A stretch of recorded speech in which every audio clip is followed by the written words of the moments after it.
Billions in reparations have been paid. But not to the descendants of enslaved Africans. Why?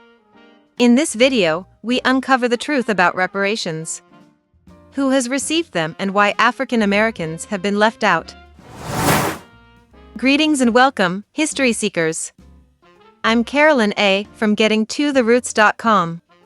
Here, we're all about uncovering and celebrating your unique family history. Let's dive in. The fight for reparations isn't just about abstract concepts.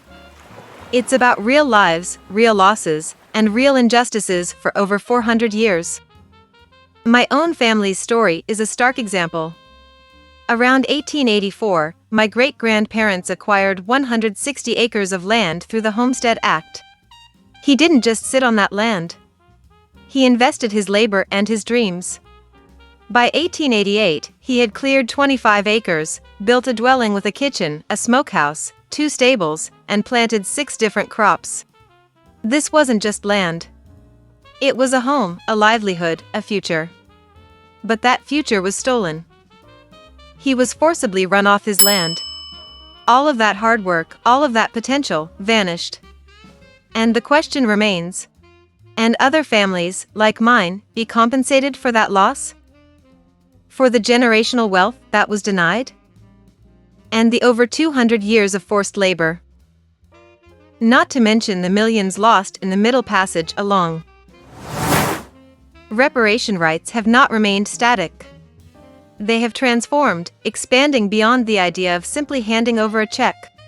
In the early days, reparations were seen as direct financial compensation, a way to pay back those who had been wronged. But as time passed, a deeper understanding emerged: true reparations require more than money. The wounds of slavery, colonization, and systemic discrimination are not just financial. They run deep, shaping education, healthcare, housing, and opportunities for entire communities. Financial compensation remains one of the most well-known forms of reparations.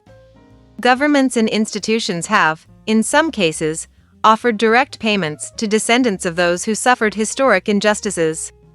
These payments serve as both acknowledgement and restitution, yet they are only one piece of the puzzle. Land redistribution is another critical form of reparations. Restoring land rights or providing land as compensation allows communities to reclaim autonomy, create generational wealth, and break cycles of economic oppression. Education has also become a key part of the reparation conversation. Generations of systemic barriers have made it harder for descendants of the enslaved to access quality education. While words alone cannot erase the past, they are an essential step toward healing and reconciliation. But real change requires more than just apologies, it requires action. Policy reforms aim to dismantle the very systems that created inequality in the first place. From fair housing laws to economic policies that address racial wealth gaps. These measures should seek to undo the lasting damage of past injustices. Reparations today are not just about repairing the past. They are about creating a better future. A future where justice is more than a promise.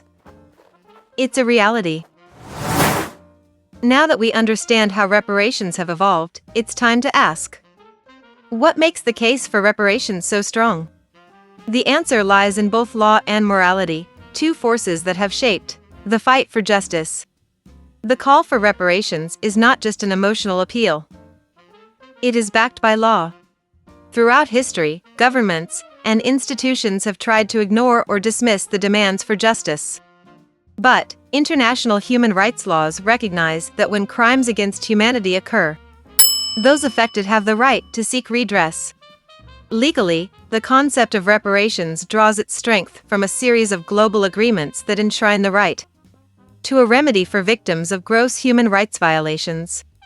These laws establish that when people suffer injustices at the hands of governments or institutions, they are entitled to reparations in some form. The Rome Statute, enacted in 1998, established the International Criminal Court and officially defined slavery as a crime against humanity. Given this recognition, European nations and the United States clearly owe a debt to African and indigenous peoples of Africa and the Americas.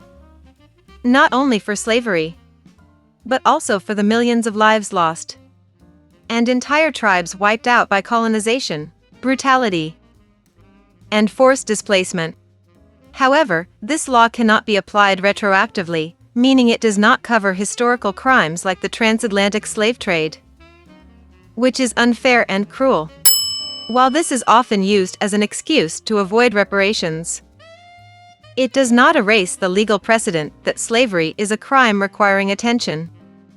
The Universal Declaration of Human Rights, adopted in 1948, is one of the most important documents in modern human rights law. It sets forth the principle that individuals have the right to seek legal remedies for violations of their rights. This declaration laid the groundwork for the concept of reparations, affirming that justice should be pursued, even when the harm was done in the past. The International Covenant on Civil and Political Rights and the International Covenant on Economic, Social, and Cultural Rights, both adopted in 1966, built upon this foundation. These covenants obligate nations to respect, protect, and fulfill human rights. I guess. Except for Black people. They reinforce the idea that reparations are necessary to correct past injustices and provide victims with a means to recover. The Convention on the Prevention and Punishment of the Crime of Genocide, adopted in 1948, underscores the importance of reparations by holding governments accountable for acts of genocide. While slavery is often left out of these conversations, the transatlantic slave trade led to mass death, forced labor, and inhumane conditions that align with the very definition of genocide. The Convention Against Torture, adopted in 1984, takes the concept even further. It explicitly states that victims of torture must be provided with redress, including compensation and rehabilitation. When applied to the historical experiences of enslaved people, this legal framework supports the need for reparations to address the suffering, forced labor, and brutality they endured. Beyond the law, the fight for reparations is also a moral one. It is about recognizing the human cost of slavery, colonization, and systemic oppression. The economic, educational, and social disadvantages experienced by descendants of the enslaved are not accidental. They are the direct result of deliberate policies that lasted for centuries. Justice requires acknowledgement. The injustices of the past cannot be erased, but they can be addressed. When institutions and governments recognize their role in these historical wrongs, they should take the first step toward healing. Hello, Congress of the United States. Reparations are not just about financial compensation. They are about restoring dignity, repairing broken systems, and creating opportunities that were unjustly taken away. The legal and moral case for reparations is clear. But while laws and principles lay the foundation, real change happens when people organize and push forward. The call for reparations is not just a theoretical argument. Around the world, governments and institutions have recognized their role in historical injustices and taken action. Some have paid financial compensation. Others have returned stolen land, issued public apologies, or created programs to uplift affected communities. These examples serve as proof that reparations are not impossible. They have been achieved before. The question is, why not for the descendants of enslaved Africans? Germany stands out as one of the most well-known examples of reparations in modern history. After World War II, the German government took responsibility for the atrocities committed against Jewish people during the Holocaust. In an unprecedented move, they paid billions of dollars in reparations to survivors and their families. In the United States, there have been limited but notable examples of reparations as well. The Civil Liberties Act of 1988 granted financial compensation to Japanese Americans who were forced into internment camps during World War II. This law acknowledged that these individuals were unjustly imprisoned and that the government had violated their rights. Yet, for African Americans, promises of reparations have remained just that. Promises? One of the biggest reasons African Americans have been excluded from reparations is the deliberate refusal of the U.S. government to acknowledge its role in slavery as a crime that warrants compensation. Unlike other groups who have received reparations, African Americans were denied justice at every turn. The promise of 40 acres and a mule was revoked by Andrew Johnson, leaving newly freed black families without a fair start. Trapped in poverty, unable to build, keep, or pass down wealth. Reconstruction policies that could have provided economic support were dismantled. Black codes, Jim Crow laws, redlining, and discriminatory lending practices further ensured that Black Americans remained economically disadvantaged. Another reason is the argument that slavery happened too long ago for reparations to be justified. This ignores the fact that the effects of slavery did not end in 1865. Systemic racism continued through segregation, racial violence, housing discrimination, and mass incarceration, creating lasting disparities that still affect Black communities today. The economic, educational, and social barriers imposed on African Americans were not just the result of historical injustices, but of policies that extended well into the 20th century.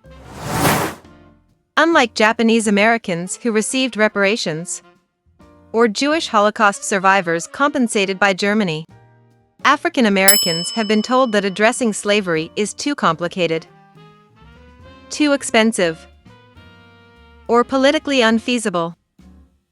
These excuses have been used to avoid meaningful action, despite the fact that many of the institutions that benefited from slavery, governments, banks, and corporations, still exist and continue to profit from the racial wealth gap it created.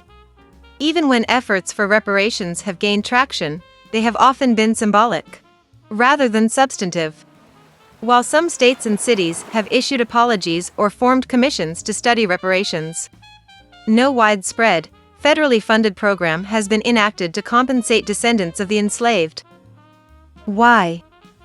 The political resistance remains strong, fueled by those who argue that the U.S. cannot be held responsible for past injustices, even though the consequences of those injustices still shape the lives of white Americans today, to the detriment of Black Americans today. The exclusion of African Americans from reparations is not accidental. It is a calculated decision that maintains economic inequality and denies rightful compensation for generations of unpaid labor. However, history has proven that justice is won through persistence.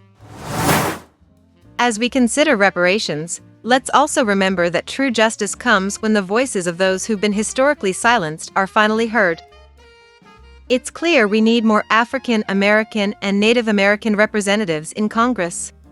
Not just for symbolic reasons, but to ensure policies truly reflect our experiences, rights, and struggles.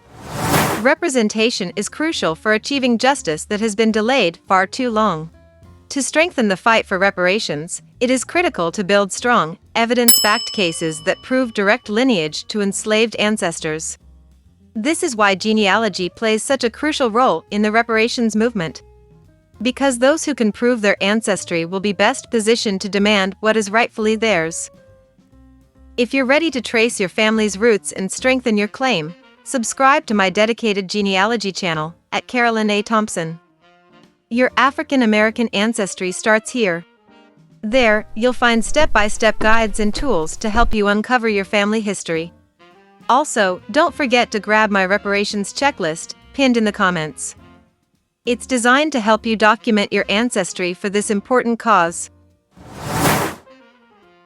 That's a wrap, history seekers. We bring history from the eyes of a Black girl straight to you. Keep exploring with the 400-year journey from Africa to America, to trace the path from the transatlantic slave trade to the Black Power movement. Thanks for watching. Peace and love.